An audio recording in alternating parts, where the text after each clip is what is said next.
Trilhas da Democracia de hoje encerra a série especial intitulada Genocídio em Gaza e Solidariedade ao Povo Palestino, que é uma parceria com a Rede Universitária de Solidariedade ao Povo Palestino, recebendo a historiadora, antropóloga e professora da Universidade Federal do Paraná, Bárbara Caramuru, que acaba de lançar o livro, eis a capa, Palestina, Manual da Ocupação. Seja muito bem-vinda, Bárbara, é um prazer recebê-la no Trilhas da Democracia. Obrigada, Marco, prazer é meu. E o economista, professor do Departamento de Economia da Universidade Federal de São Paulo, campus Osasco, Alberto Randfaz. Alberto, é um prazer recebê-lo, seja muito bem-vindo ao Trilhas. Prazer é todo meu, muito obrigado pelo convite. Bom, como eu tenho feito nos programas anteriores, eu exibo agora a logomarca da Rede Universitária de Solidariedade ao Povo Palestino, que possui um site, eis o link do site, com informações, com vídeos, textos, e onde se encontra também um manifesto da rede. Eis aí o link do manifesto. Leiam, caso concordem com os termos do manifesto, divulguem, assinem e divulguem. Bom, antes de começar a fazer a primeira pergunta direcionada à Bárbara, eu gostaria de ler um parágrafo da introdução, né, desse Palestina, Manual da Ocupação, que foi publicado pelo Canal 6 Editora. É isso, Bárbara, o nome da editora, né, que é de Bauru. Eu gostaria de ler um parágrafo que mostra como se abateu sobre o pesquisador que escrevia um livro a tragédia desse morticínio levado a cabo pelo Estado de Israel contra a população palestina. Abro aspas. É importante salientar que, ao longo da escrita e adaptação deste livro, um genocídio estava em curso, o genocídio em Gaza. Resultado disso foi a reescrita dos dados de mortes em Gaza nos 3 meses de escrita. Na primeira versão da obra, eram 6.000 mortes, e ao seu final, quase 25, esse número já foi superado. O sentimento de impotência diante da escalada de mortes é indescritível. São milhares de mulheres e crianças mortas, além de homens que, embora não gerem comoção similar, suas vidas têm o mesmo valor. Somado a isso, devemos problematizar o próprio acesso aos dados escassos, o bloqueio e a propaganda midiáticos que certamente são anti-Palestina e dificultam nosso trabalho como pesquisadores. Por outro lado, na contramão da mídia hegemônica, as vozes palestinas dissonantes e de apoiadores, ativistas e acadêmicos têm sido fundamentais na resistência, denúncia e propagação do conhecimento científico, construindo uma alternativa anticolonial, fecha aspas. Considero importante, Bárbara e Alberto, ler esse parágrafo, porque eu acho que é um retrato, né, do desespero, né, que essa situação causa, evidentemente, em primeiro lugar, aos palestinos da faixa de Gaza, mas também a todos aqueles que se solidarizam ao povo palestino.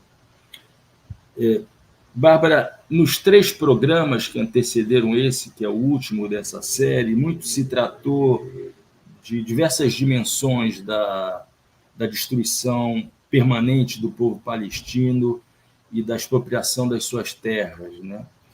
Mas acho que esse é o momento de se definir a nossa audiência, né, de se definir a nossa audiência de maneira clara, o grande responsável por essa destruição, por essa expropriação, que é o sionismo moderno, né?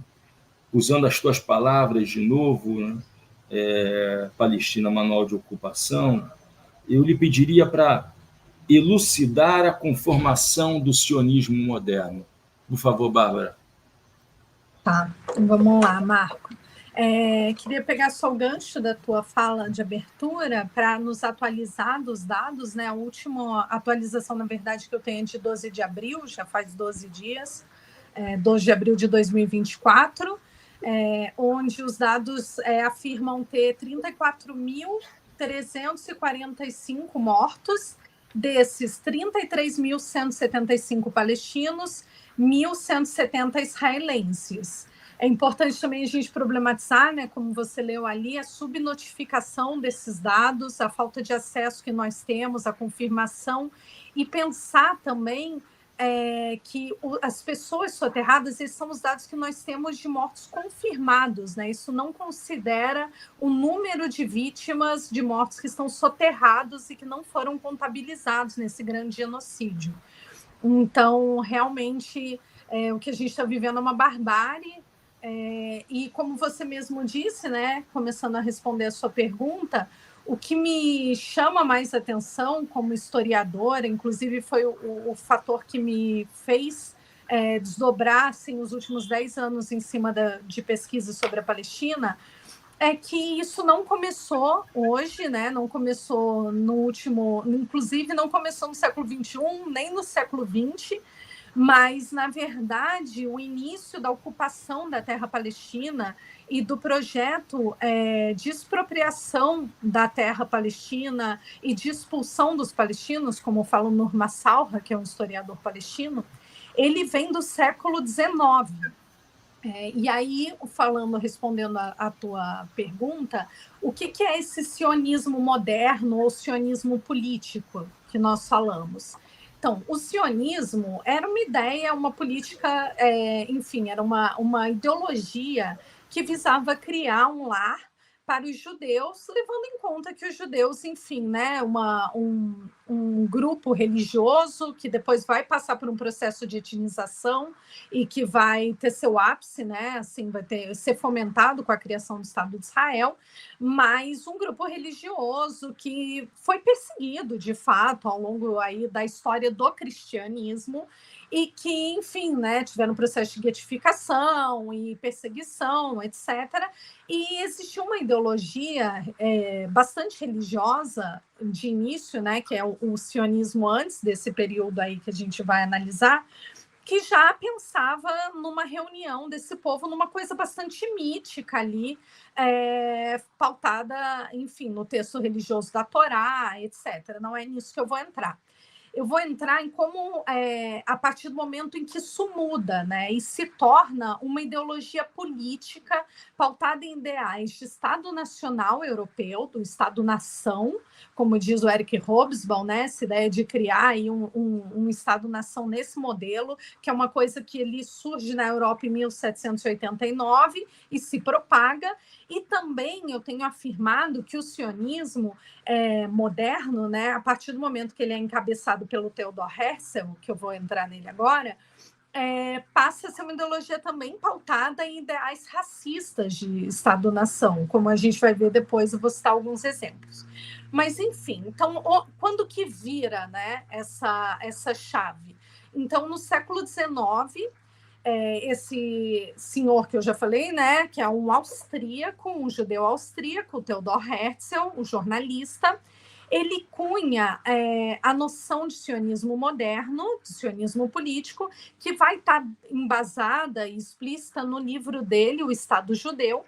E a partir desse livro e dessa formulação que o Herzl vai no Congresso da Basileia, isso em 1897, então, no primeiro congresso sionista na Basileia, vai propor como uma proposta política a criação de um Estado judeu nos moldes deste Estado-nação. E aí, por que eu reitero tanto essa relação, né? Porque a gente tem que pensar, primeiro, o contexto onde surge esse sionismo político. Esse sionismo político ele surge na Europa, então o Herzl é um europeu, e ele é pautado em várias noções, inclusive de secularização do judaísmo para a criação de um Estado nacional. E aí, como que se dá como que seria essa proposta, né? Então, desde o começo, lá no meu livro, mas inclusive a Arlene Clemecha, né, que fez parte aqui já do programa, vai trazer a tradução de um dos trechos da obra do Herzl, onde ele já vai expor claramente que para a criação desse Estado, eles usariam de meios inclusive, de expropriação da população local, da população autóctone, para construir ali um Estado judeu. Aí tu me pergunta, tá, mas a Palestina sempre foi o único lugar pautado para a construção desse Estado? Não. Teve a proposta de fazer na América, teve a proposta de fazer no continente africano, teve a proposta de fazer no Oriente Médio, na Palestina. Na verdade, foram 5 lugares, Argentina, Uganda, enfim. Foram 5 lugares que foram propostos para ser sede desse Estado-nação, e a Palestina ganha no Congresso da Basileia, que eu sei para vocês, numa votação extremamente acirrada, um percentual assim, de 1% de diferença, ganha que o Estado seja sediado na terra palestina.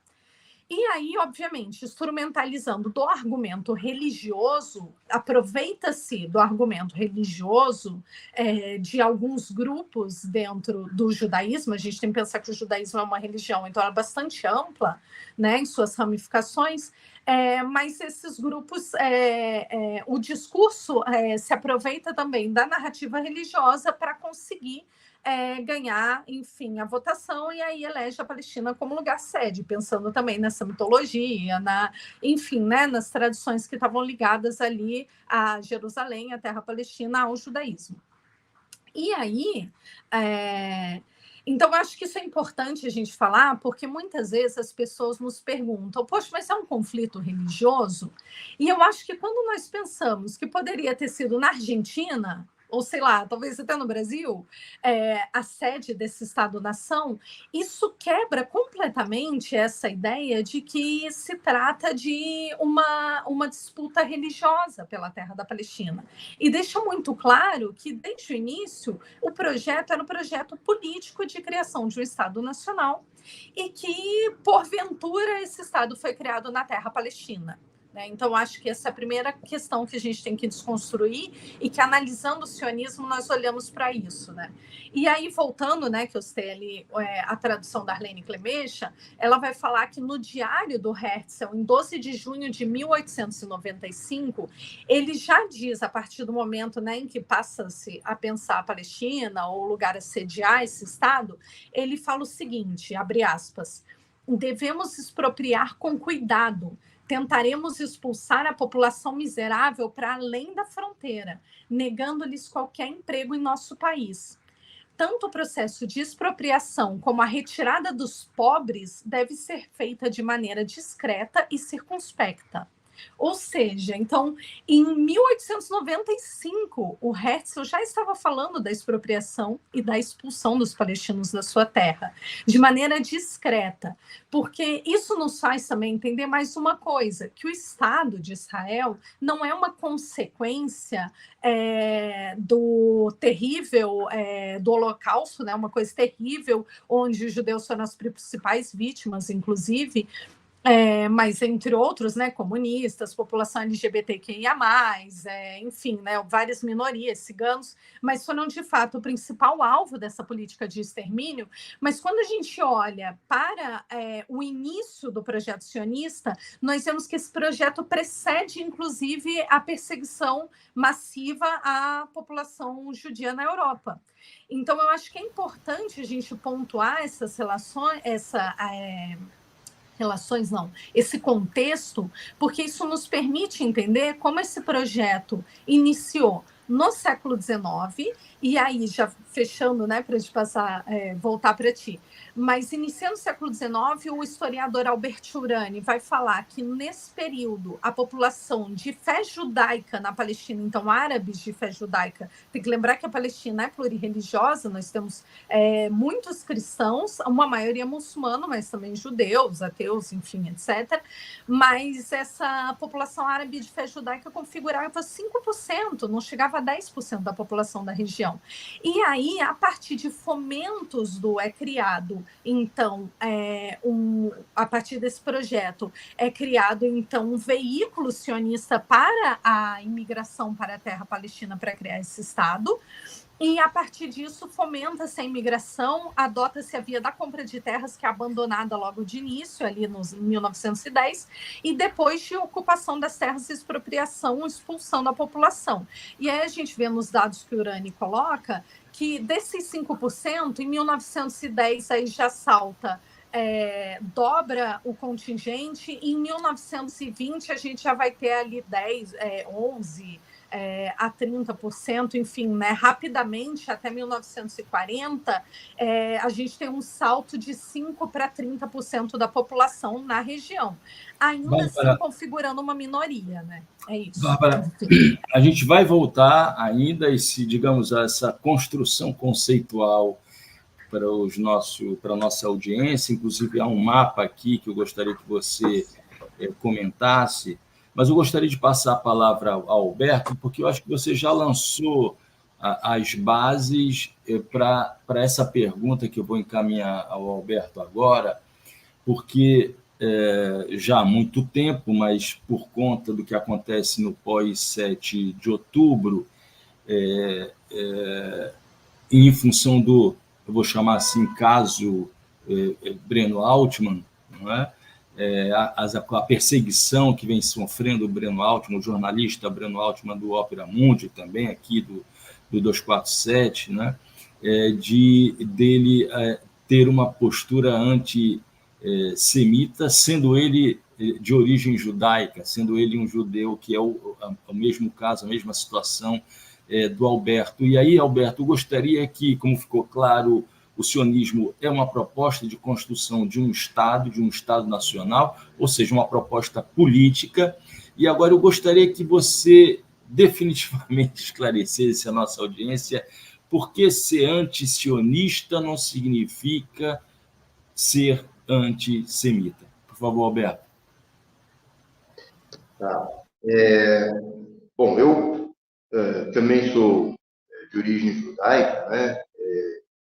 Eu sou neto de poloneses que eram de origem judaica, eram judeus, etnicamente judeus e religiosamente judeus. Parte considerável da família deles, né, que eram do Brasil, os pais eram bebês, né, do lado do meu pai, do lado da minha mãe, e familiares, todos pereceram na Segunda Guerra Mundial em campos de concentração nazista. Então, é evidente que o sionismo acabou, depois da Segunda Guerra Mundial, conquistando uma parcela muito grande, né, digamos assim, das massas judaicas que haviam sobrevivido, né, à Segunda Guerra Mundial. O grosso dos judeus viviam na Europa, algo em torno de 15 milhões de judeus. Boa parte deles já estava saindo da Europa em levas migratórias no início da virada do século XIX, no início do século XX, porque havia perseguições, sobretudo no leste europeu, né? É preciso lembrar, como a Bárbara falou, que o sionismo político começa ali no final do século XX, começa com uma ideologia, digamos assim, uma ideologia tipicamente nacionalista europeia, burguesa, nacionalismo burguês europeu, em torno de camadas de classe média, pequeno burguesa, né? Mas não tinha maiores influências, né? Tinha muito pouca influência nas massas de trabalhadores judeus, porque no leste europeu havia muitos trabalhadores judeus, né? Trabalhadores operários, faziam parte do movimento operário, do movimento sindical, na Polônia, na Rússia, na Alemanha, etc. E eram trabalhadores pobres que sofriam perseguição, discriminação por motivos étnicos, também religiosos, e que procuravam sair, então, do leste europeu, procuravam ir para França, Inglaterra e, se possível, para os Estados Unidos, quando muito Canadá, etc. Às vezes também Austrália, algo do tipo, e alguns que não conseguiam vinham para a Argentina, né? Às vezes Brasil também, etc. Ou seja, eram pessoas que queriam ter uma vida melhor, e os outros trabalhadores também migraram, né?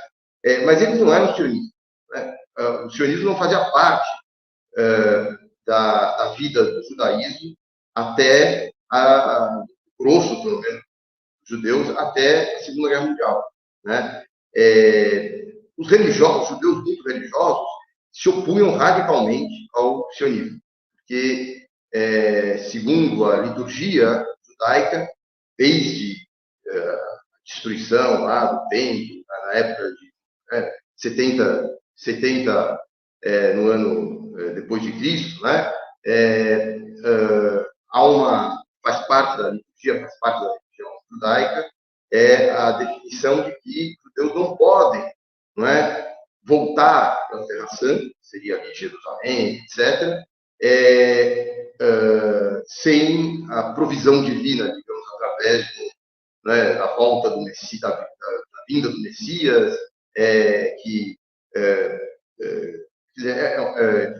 com a vinda do Messias seria uma coisa assim, eu não sou religioso, né, mas seria congraçamento universal dos povos, etc., não é? Como se fosse uma volta ao paraíso, aí sim, nesse sentido.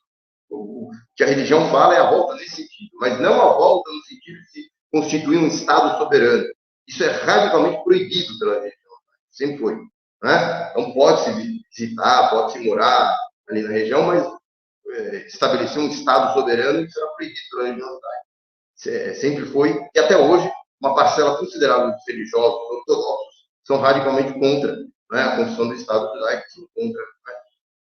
O resto dos trabalhadores que não eram religiosos, eram seculares, estavam deixando, né, de ser religiosos, etc., no final do século XIX e século XX, tampouco estavam preocupados com ir para a Palestina, eles queriam ter uma vida, poder viver nos seus países, não é? Normalmente ter uma vida normal, sem ser discriminado, sem ter cotas contra a entrada tinha cotas para profissão, por exemplo, podia ter, né? Tinha um número máximo disso, né? Então, era essa a preocupação deles.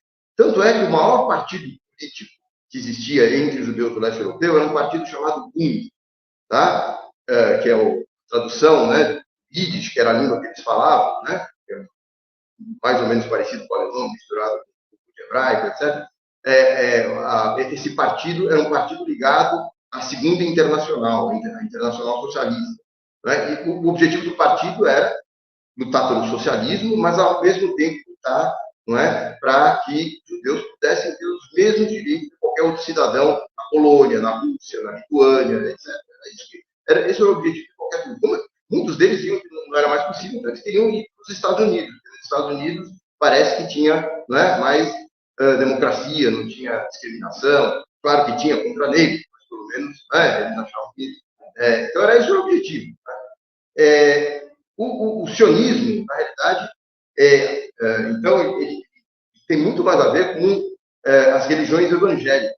Né? No início do século XIX, lá na Inglaterra, ou em outros lugares, nos Estados Unidos também, já existia o cristianismo, o sionismo cristão, né? E que influenciava muito as elites britânicas, por exemplo.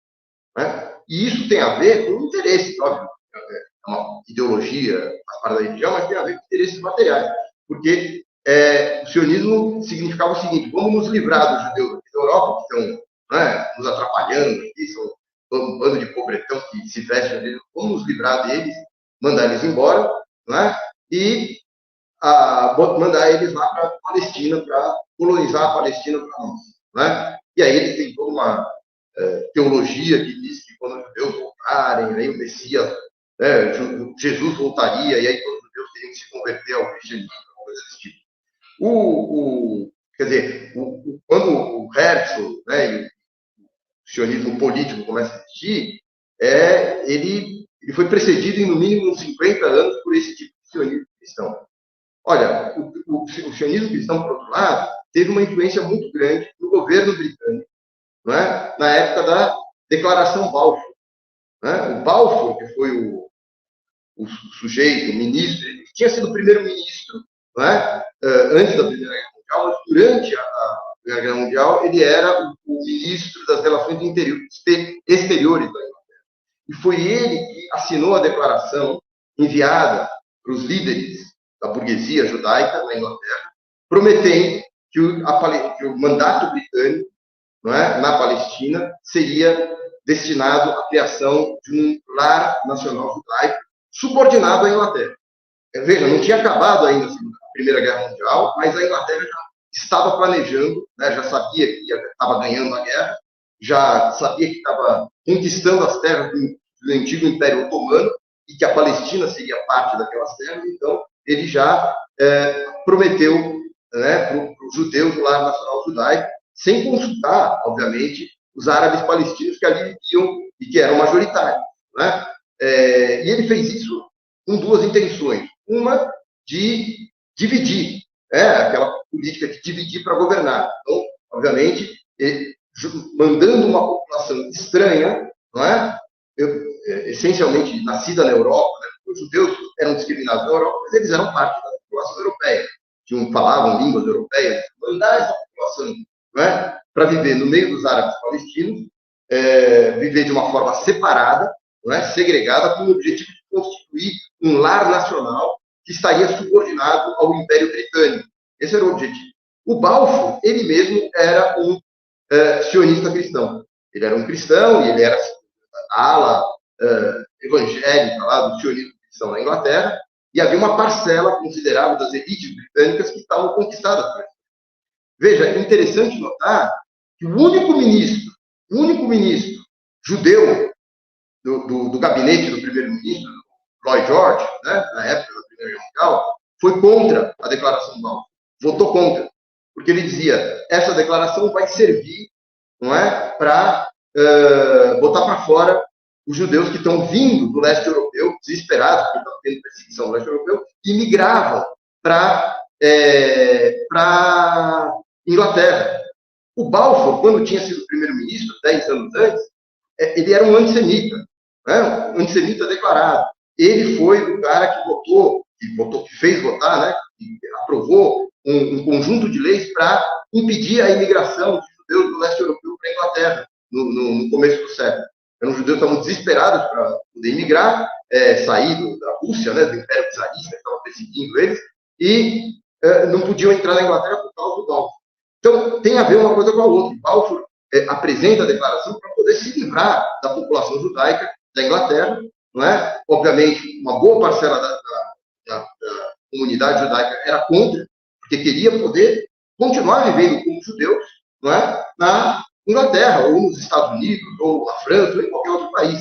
Como nós temos aqui no Brasil, não é? Dezenas, centenas de comunidades de imigrantes de todos os lugares do mundo. Temos sírios, libaneses, temos italianos, e assim nos Estados Unidos também, na Inglaterra também. Todos eles têm todo o direito de viver como imigrantes, não é? Dentro do país, contanto que eles contribuam, lutem pelo país, trabalhem, paguem impostos, etc. Têm todos os direitos. Era isso que os judeus queriam, a maioria dos judeus. Não queriam, né, ir para a Palestina, que era uma coisa completamente distante, não tinha nada a ver com... Né? Claro, era parte da, né, religião, da liturgia, mas não era uma coisa espiritual, não era um objetivo concreto. Então, judaísmo não tinha nada a ver com sionismo. Depois da Segunda Guerra Mundial, obviamente, e por causa da política, não é, do imperialismo britânico, francês, que passaram a apoiar a criação do Estado de Israel, não é? A própria União Soviética também, na época. Eu acho que foi um erro enorme que a União Soviética cometeu nesse sentido. Os Estados Unidos também, obviamente, foi se criando um movimento para convencer, então, a maioria dos judeus a se tornarem sionistas.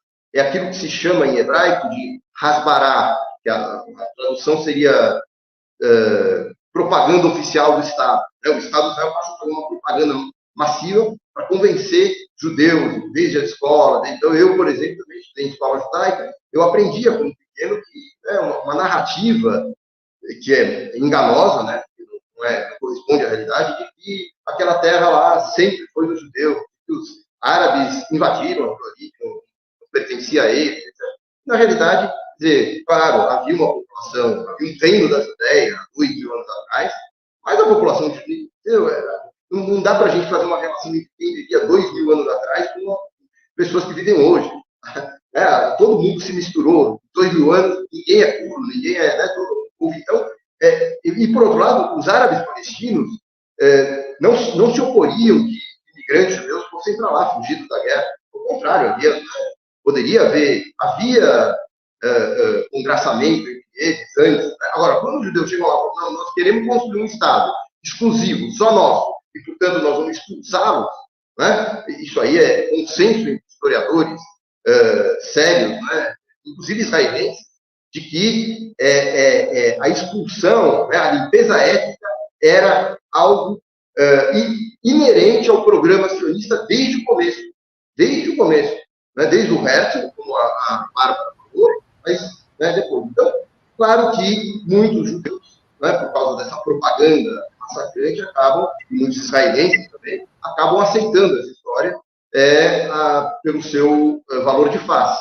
Mas a gente vai participando da luta, da mobilização, e a gente vai tomando consciência, vai tendo curiosidade, vai lendo, e aí a gente vai se libertando desse tipo de informação enganosa, não é? E a gente vai percebendo que você pode ser contra o sionismo, muitos judeus sempre foram, não é? E não ser antissemita, muito pelo contrário, defender os direitos dos judeus, assim como se defende os direitos de qualquer outro povo, inclusive defender os judeus têm direito de ficar morando na Palestina, naquela região entre o rio e o mar, o Rio Jordão e o mar Mediterrâneo, tem direito, contanto que eles permitam também que a população que já vivia ali, que são os palestinos nativos, né, palestinos, também tem o direito de viver em comum acordo, assim como os italianos que vieram para lá têm todo o direito de viver aqui, os descendentes também, contanto que eles não queiram expulsar os brasileiros que já viviam aqui antes, criar um Estado só deles.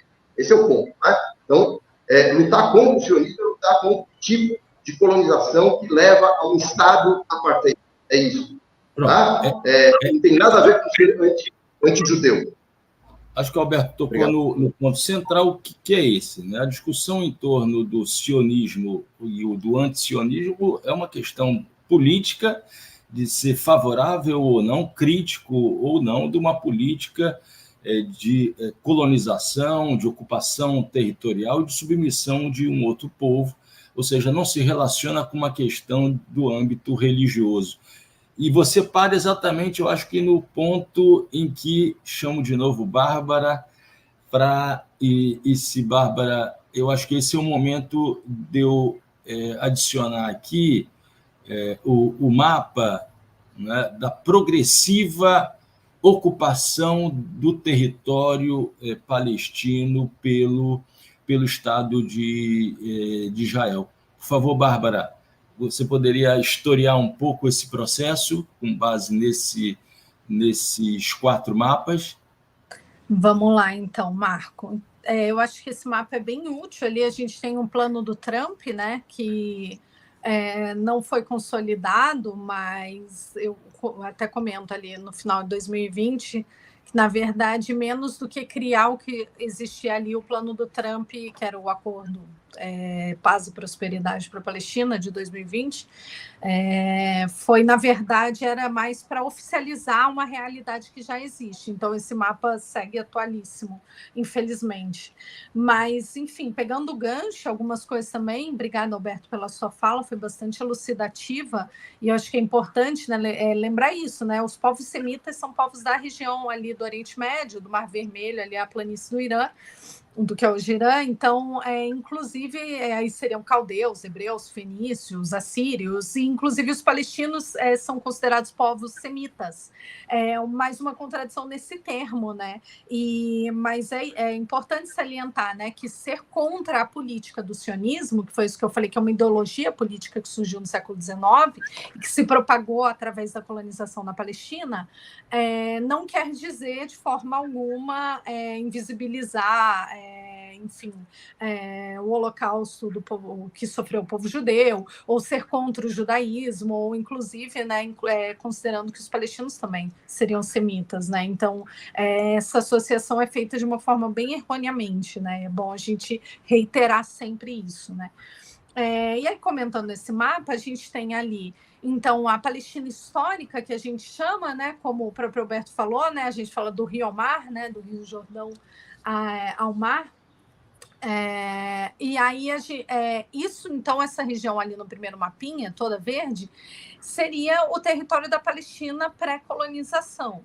E o que isso quer dizer? Né? Que nós tínhamos ali uma população autóctone que estava de religiões variadas, né? Fés variadas, enfim, mas que estava dispersa em todo esse território. E, inclusive, nós temos dados já que mostram que no início do século XX já existia um processo de autorreconhecimento identitário do povo palestino enquanto um povo que destrói outra questão que o Alberto até já falou, que era uma noção do sionismo, uma noção não, né? A propaganda política do sionismo é de que ali era uma terra sem povo para um povo sem terra, né? Então, dizer que essa terra estava desocupada.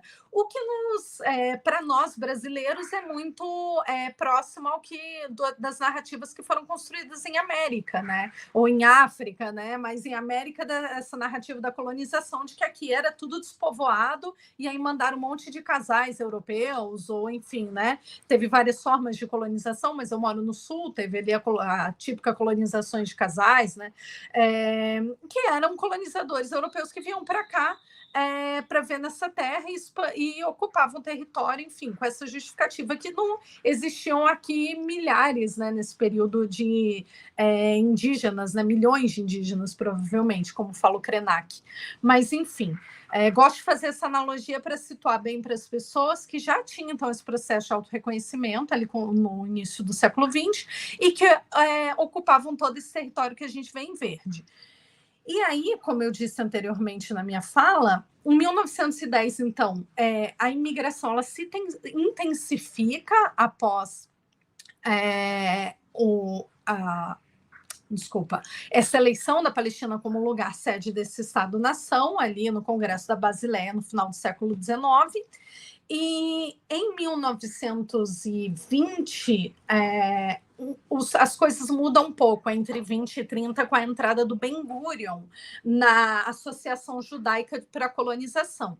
Então, primeiro, essas pessoas começam fazendo a Associação Judaica, ela promove fundo monetário, assim, dinheiro internacional para a compra de terras na região, o que em si já é uma barbárie, como se a gente fosse pensar, sei lá, o Brasil tem fronteira seca com vários outros países, né? Como se nós brasileiros comprássemos terra na fronteira com o Paraguai e com isso a gente pudesse expandir a fronteira do território brasileiro, né? Não faz nenhum sentido, inclusive isso é abandonado pela agência judaica logo de início, e ali entre 20 e 30, com a ascensão do Ben-Gurion na agência, e também a fundação das proto-milícias, do Haganá, do Irgun, Lehi, a política muda e vira uma política já bastante violenta de expulsão da terra, de genocídios.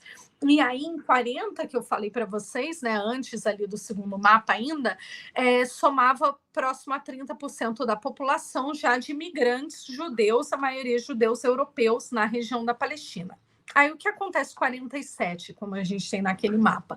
Então, eu acho que é muito importante situar que entre o final ali da década de 30 até 1947, ocorreram inúmeras etapas do projeto de o que o Ilan Pappé, né, como o Alberto falou, tem muitos historiadores, inclusive israelenses, né? Ilan Pappé é um historiador israelense que vai falar que o que acontece na Palestina é um projeto de limpeza étnica. E o Ilan Pappé, no seu livro A Limpeza Étnica da Palestina, demonstra para a gente como houve o plano A, B, C e D, que eram planos de expulsão do povo e de tomada das terras.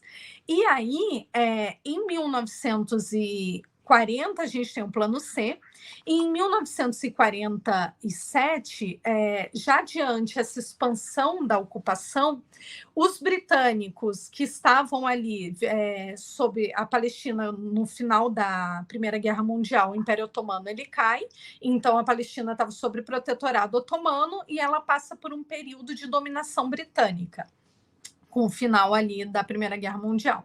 Essa dominação britânica ela vai até 47. Nesse período acontecem inúmeras tentativas de partilha da Palestina, a Comissão Rio-Peel, Real-Peel, o Acordo de Sykes-Picot precede, na verdade, 1916, e a gente tem a Declaração do Lord Balfour, que o Alberto falou aqui também. Então, tem uma sucessão de eventos que tentam já destinar uma parcela dessas terras para a criação de um Estado Nacional Judeu na região da Palestina. E aí, com o agravamento da situação local, tem uma revolta palestina em 1936, conhecida como a Grande Revolta Árabe, onde os palestinos faziam uma greve geral, porque a maioria deles eram trabalhadores, e não eram, então, pessoas de grandes posses. Muitos trabalhavam, inclusive, já para esses novos colonos judeus, e essas pessoas param a Palestina fazendo uma greve geral, e depois tem uma revolução em 36, onde os palestinos se organizam para expulsar as forças coloniais, tanto britânicas quanto esses colonizadores sionistas. O que acontece é que essa revolução ela é massacrada, a resistência palestina foi dizimada, principalmente homens e os jovens meninos, e isso enfraquece muito a posição da Palestina e permite o avanço do sionismo. No meio desse caos todo, em 47, os britânicos lavam as mãos e vão propor uma partilha, jogam o problema que foi criado por eles mesmos, pela força colonial na terra palestina, da ocupação, para a recém-criada Organização das Nações Unidas, a ONU. Para quem não sabe, a ONU... E aí, Bárbara, que há essa redução brutal de 100% do território para 44% do território. Exatamente, a ONU, que vem da Liga das Nações, que era um organismo militar, de guerra, da Segunda Guerra Mundial, em 1947, em 29 de novembro de 47, cria a Resolução 181, que é a Resolução de Partilha da Palestina, que é completamente desigual, Marco. A gente pode ver ali que a proporção de terra já é desigual, mas também a área que dá para o mar e as melhores áreas de plantio, de cultivo, de acesso ao Mediterrâneo, já são priorizadas como área para o território, ali em branco seria então esse território israelense, em verde o palestino. E, consequentemente, aí o que a gente vê, Marco, daqui eu não vou adiante, porque a minha leitura é que, a partir disso, nós vamos ver, na verdade, eu leio como um contínuo, como uma história de longa duração. Desde o início do sionismo, o que nós temos é só cada vez mais a expansão dessa ocupação territorial, da expropriação das terras, da expulsão do povo palestino, dos genocídios. Em 1967, que é o próximo mapa, teve ali a Guerra de 67, onde houve mais uma tomada gigantesca do território, e tanto Gaza quanto a Cisjordânia ficam sob ocupação israelense.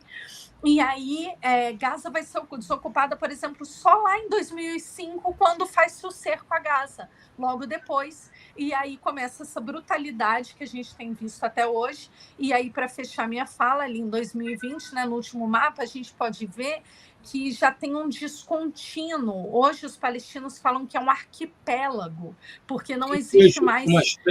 Uma espécie de queijo suíço que se transformou... Um queijo suíço, um território palestino, a própria Cisjordânia, E Gaza enfim, uma prisão, a céu aberto. E aí todos aqueles que nos acompanharam nos últimos 3 programas, eu acho que têm uma noção exata do quão minúsculo é o território de Gaza, que se encontra comprimido, milhares de pessoas hoje sob bombas. Bárbara, eu vou retirar o mapa nesse momento. A gente está entrando no último quarto desse último trecho da democracia sobre o genocídio de Gaza e solidariedade ao povo palestino, e gostaria de passar a pergunta agora, fazer uma pergunta ao economista da nossa mesa, Alberto. Alberto, te fazer uma pergunta que mescla economia e resistência, não é? É famoso o boicote que foi feito, o boicote internacional que foi feito contra o regime do apartheid sul-africano, né, que acabou exercendo um papel fundamental no isolamento do regime do apartheid, que acabou gerando a sua desarticulação e a transição até a eleição de Nelson Mandela. E eu gostaria de te perguntar qual é a capacidade, né, de que um boicote internacional que pressione o Estado de Israel a recuar das suas posições genocidas, né? Qual é a possibilidade desse boicote realmente se tornar eficaz? Né? E levando-se em consideração também o forte apoio econômico, né, dos Estados Unidos em relação a Israel. Por favor, Alberto. Bom, o boicote é uma campanha popular, né? Embora alguns estados, alguns países possam aderir também. Alguns países, inclusive aqui na América Latina, romperam relações comerciais, diplomáticas com Israel. Israel, é preciso entender, a Bárbara contou muito bem essa história, né?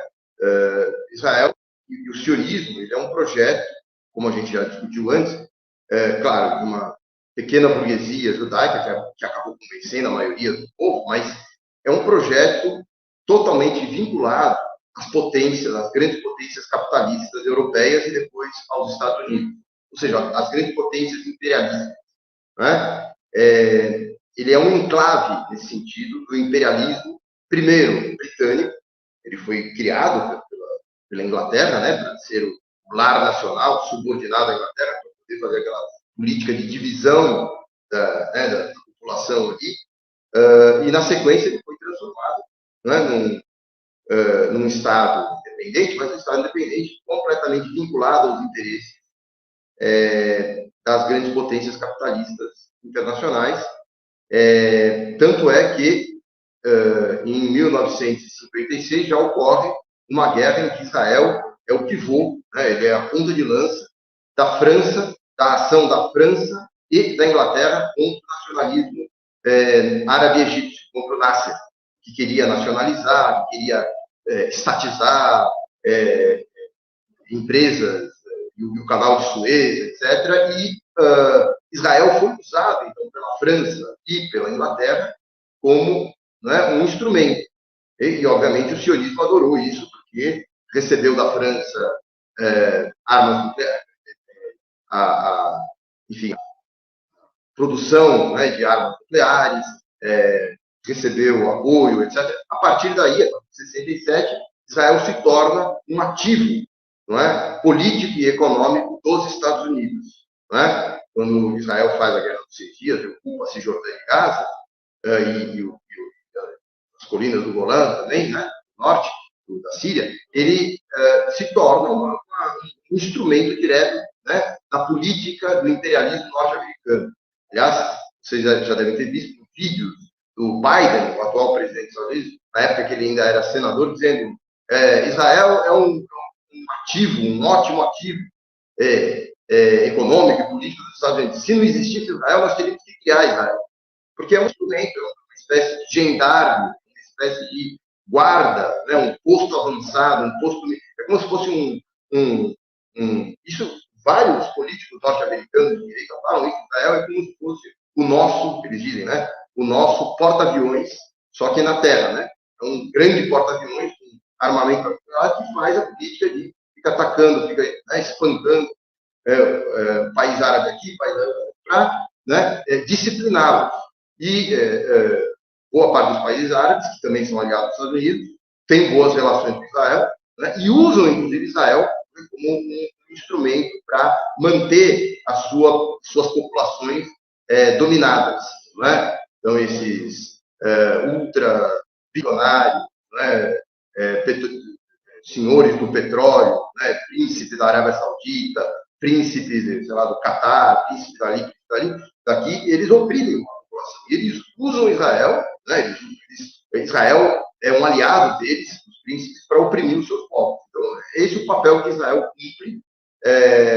Claro que às vezes Israel cria uma saia justa ali para os Estados Unidos, mas, enfim, ele cumpre esse papel. E Israel passou a desenvolver, então, o Estado israelense é um Estado extremamente militarizado, sempre foi, né? Inclusive é uma das formas de fazer uma espécie de lavagem cerebral na população, conseguir a coesão da população. Os jovens, desde muito cedo, já começam a fazer treinamento, desde a idade, sei lá, 14, 15, 16 anos, começam a fazer treinamento. O treinamento não é só militar, é também ideológico, né? E garotos servem 3 anos e garotas servem 2 anos, né? Para ir ganhando a população, mas o Estado é muito militarizado, né? As verbas do Estado são todas carreadas para desenvolvimento militar, e desde muito cedo, pelo menos desde a fundação do Israel, sempre houve uma indústria bélica. Essa indústria bélica é a principal indústria do país, ela emprega mais ou menos 20% da mão de obra industrial do país. Inigual, em nenhum outro país do mundo existe uma importância tão grande de uma indústria bélica. E a indústria bélica não é só bélica, sobretudo agora, com o desenvolvimento das tecnologias de informática, etc. A indústria bélica ela é também uma indústria de softwares, aplicativos, de espionagem, de segurança, né? Então, eles testam, né, esse tipo de produto, né, tanto armamentos como, sei lá, câmeras de espionagem, via satélite, via não sei o que e tal, eles testam com a população palestina, tanto em Gaza como na Cisjordânia ocupada, como explicou a Bárbara, aquele queijo suíço ali, né? É tudo ali monitorado via satélite, via não sei o que e tal, né? E eles exportam isso, né? Sobretudo para ditaduras, países que têm ditadura, por exemplo, o governo israelense, de longa data, né? O governo israelense era um aliado da África do Sul. Não é por acaso agora, foi a África do Sul, não é? Que não é mais o apartheid, que entrou na justiça, né? Na Corte Internacional de Justiça contra Israel, porque tem uma história, né, envolvida. Israel ajudou Pinochet, Israel ajudou vários ditadores nesse sentido, né, no Estado de Israel, e a indústria bélica é muito difícil. Não por acaso, a indústria bélica israelense tem uma relação muito forte com as polícias militares aqui no Brasil, polícias em modo geral e as polícias militares, e tem uma relação com as milícias do Bolsonaro. Não é por acaso que Bolsonaro apoia tão ardorosamente Israel. Claro que tem o sionismo cristão aqui no Brasil também, os evangélicos, etc., mas tem por trás essa relação, né? Isso é o grosso. Veja, essa indústria bélica e de segurança, como eu expliquei, não é só bélica, não é só armas hardware, né? Não é só armas físicas, são instrumentos de segurança, de fazer patrulhamento, segurança, câmeras, não sei o que e tal, espionagem. Instrumentos de... Alberto, desculpa te interromper. Então, é possível afirmar com toda certeza que o Estado de Israel faz parte da internacional fascista. É isso? Netanyahu faz. Netanyahu, o governo dele, com certeza. Tem, né, o Smotrich, ele falou, eu sou fascista. Ele falou. Não sou eu que estou falando, ele mesmo falou. Né? E é um ministro das Finanças, não é um ministro qualquer, né? De último escalão, não, é um ministro das Finanças. E tem os outros, né? Que boa parte do governo dele é ligado àqueles assentados, né, que são fascistas. Né? Tem quase 1 milhão de pessoas morando naquele queijo suíço que é a Cisjordânia. Agora, eles estão diretamente ligados ao Bolsonaro, eles estão diretamente ligados aos apoiadores, né, de ideologias muito próximas ao nazismo na Europa. Veja que contradição. Para provar para vocês que sionismo não tem nada a ver com judaísmo. Né? Eles têm alianças com, não é, os governos da Hungria, que é um governo proto-fascista, com o governo da Polônia, que também é proto-fascista, e assim por diante. Né? Agora, veja, a economia deles é profundamente ligada à economia norte-americana, porque a indústria bélica, e essa indústria toda, ela é muito ligada à indústria bélica norte-americana, ao complexo militar industrial norte-americano. Aliás, é uma indústria que é estatal privatizada, né? Porque todos os oficiais, altos oficiais das Forças Armadas israelenses, quando eles se aposentam, eles viram CEO, viram executivos dessas empresas, né? Dessas grandes empresas. Tem alguns autores que lidam com isso, por exemplo, um deles é o Shir Heber, né? Que é um autor, enfim, ele morou, ele era israelense, mas mora na Alemanha,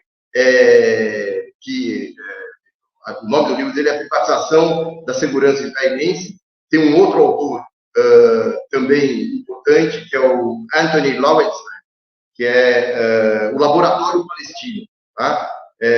Como Israel exporta a tecnologia que foi testada na ocupação palestina, né? Aliás, para quem tiver interesse, tem um documentário que eu vi, está no YouTube, eu não sei se ainda está, mas deve estar no YouTube, é um documentário de 2013, mas vale a pena dar uma olhada. O nome no documentário, coincidentemente, também chama-se The Laboratory, ou O Laboratório. E tem a versão que eu vi, que estava no YouTube, tinha legendas em português. Tá? É um documentarista israelense que mostra justamente essa relação que envolve todo o Estado israelense.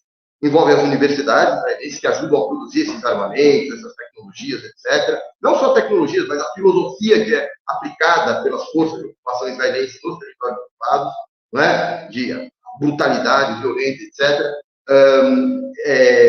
As forças armadas, as instituições de Estado, a instituição da justiça, as cortes de justiça, obviamente o parlamento, o governo, as escolas, etc. Então, está tudo envolvido com o projeto colonial de ocupação, né, e de limpeza étnica, etc. E a produção de armamentos que são vendidas, com carimbo testado em Gaza, carimbo testado, né, e eles vendem para as polícias. E é engraçado que nesse documentário, tem uns 10, 20 minutos desse documentário, que mostra um dos ex-oficiais que viraram agora donos de empresa, uma empresa que vende produtos de segurança, né? Ele é muito amigo dele do Brasil já várias vezes, e um dos fregueses dele é a Polícia Militar do Rio de Janeiro, Polícia Civil e Militar, e mostra ele, né, no Complexo do Alemão. Isso é em 2013, hein? No Complexo do Alemão, né? E aí mostra uma hora ele dando risada, junto com o major lá, não sei, da polícia, dizendo, olha, isso aqui é muito parecido com gás. Ele mostra o complexo, é muito parecido com gás. E ele exporta e ensina, dá treinamento, né? Então, isso mostra, e daí vem boa parte das receitas, né, de exportação israelense, exportação, né? Então, ou seja, Alberto, se eu estou bem entendendo, a indústria bélica de Israel garante um superávit econômico, ou seja, uma blindagem a possíveis boicotes, é isso? Claro, claro. E também, obviamente, a ajuda que recebe. Israel é o único Estado no mundo que recebe uma mesada, né, uma bolada gigantesca, são 4 bilhões por ano, desde 67, desde os anos 70 até agora, 4 bilhões por ano. E agora com a guerra contra Gaza, né, eles foi aprovado agora, ontem, né, 95 bilhões de dólares de ajuda militar a Israel. Né? É um negócio assim, nenhum outro lugar do mundo recebe tanto assim. Né? Então, claro, tem ajuda do Estado. Então, o boicote tem que ser um movimento, né, da população que se indigna, que no mundo inteiro está se indignando, inclusive a população judaica. Veja, ontem mesmo teve uma manifestação em Nova York de judeus que estão comemorando, entre aspas, a Páscoa judaica, não é? Fazendo um protesto contra o massacre de Israel em Gaza. São judeus antisionistas contra o sionismo, em solidariedade aos palestinos, protestando justamente contra o senador de Nova York lá, que foi o proponente desse envio, não é, do projeto de lei aí, que envia 95 bilhões de dólares para Israel. Então, até boa parte da população judaica, que antes era ou simpática ou indiferente em relação a Israel, passou a ser muito crítica. Uma parcela ainda, claro, não é a maioria, mas é uma parcela. Agora, veja, tem manifestações no mundo inteiro, todo fim de semana, na Inglaterra, na França, nos Estados Unidos. Quer dizer, isso aqui está começando a ficar que nem a guerra do Vietnã. né? O Vietnã, a guerra do Vietnã, quer dizer, a derrota do imperialismo americano na guerra do Vietnã, claro, se deu em parte pela valentia do povo vietnamita, que lutou firmemente, mas se deu também dentro dos Estados Unidos, dentro do Império, porque a população americana já não aceitava mais, né? Naquela época da guerra do Vietnã. Eu acho que nós podemos, espero que nós estejamos nos encaminhando para uma situação parecida, em que a população do mundo inteiro não vai mais aceitar, vai começar a exigir que os seus estados rompam relações, parem de ter relações com essas empresas que vendem produtos armamentísticos, etc., e que rompam relações, inclusive rompam relações diplomáticas, para acabar de uma vez com essa história, ou comerciais, né, para impedir de uma vez que isso continue existindo. Bom, esse programa está sendo gravado no dia 24 de abril. Gostaria de agradecer muito, Bárbara, professora Bárbara Caramuru. O filho dela está fazendo aniversário hoje e ela abriu 1 hora da sua agenda para participar desse programa. O professor Alberto, que é presidente da Associação Docente dos Professores da Universidade Federal de São Paulo, saiu da Assembleia que aprovou a deflagração da greve para participar desse programa. Gostaria muito de agradecê-la por terem aberto um espaço na sua agenda para discutir essa questão, que é uma questão fundamental. A gente chega ao final dessa série de 4 programas, que foi uma parceria, é uma parceria com a Rede Universitária. Mais uma vez eu mostro aqui a logomarca da Rede Universitária de Solidariedade ao Povo Palestino, mostro o link do site e o manifesto, né, de apoio, e gostaria de dizer que essa série fica por aqui, mas a qualquer momento o Trilhas da Democracia se encontra a postos para voltar a discutir, voltar a debater a causa palestina, a defesa intransigente do povo palestino, da necessidade de uma Palestina livre. Então, nós ficamos por aqui e até uma próxima oportunidade. Muito obrigado, Bárbara, muito obrigado, Alberto, e vamos adiante. Obrigado. Obrigado.